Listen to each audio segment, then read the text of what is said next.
مولانا ہمارے بھائی نے سوال کیا ہے نفس کے متعلق کہ نفس کیا ہے اور اس کی کتنی اقسام ہیں؟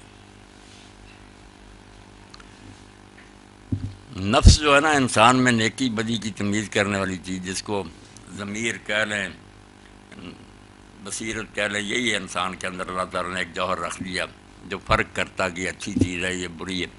اب اس کی حالتیں جو نا، جیسے تندرست آدمی ہوتا، بیمار ہوتا، بالکل بیمار ہو جاتا، اسی طرح ہی کہ اگر وہ بالکل انسان کا ضمیر مردہ ہو جائے، کسی برائی پر اس کو نہ ٹوکے بلکہ خود برائی کی ترغیب دینے لگے، تو اس کو پھر کہتے ہیں کہ اس کا ضمیر امارہ ہو گیا۔ امارہ تم بالسوء، برائی کی باتیں اس کو سجاتا۔ اگر تھوڑی بہت نصیحت اس نے قبول کر لی، کو واز اثر کر گیا، توبہ کرنی شروع کر دی، برائی پر اب دل میں ملامت پیدا ہوتی ہے، شرمسار ہوتا، تو نفس لوامہ ہو گیا۔ اور اگر برائی سے بالکل ہی کنارہ کش ہو گیا اور نیکی پر جم گیا تو نفس مطمئنہ۔ یعنی آپ نے 3 قسمیں بتائی ہیں۔ حالتیں، قسمیں نہیں، ایک ہی ٹھیک ہے، چیز ہے جس کی حالتیں مختلف ہیں۔ ایک نفس امارہ اور نفس لوامہ اور نفس مطمئنہ۔ مطمئن۔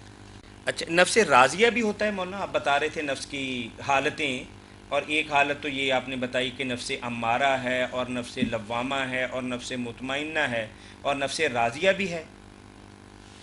نہیں، نفس مطمئنہ ہی جو ہوتا نا، ہاں ہاں، اس کی پھر یہ کیفیت ہو جاتی ہے کہ وہ راضیہ مرضیہ ہو جاتا ہے، ٹھیک کہ وہ اللہ ٹھیک تعالیٰ کے حکموں پر راضی رہتا ہے اس دنیا میں۔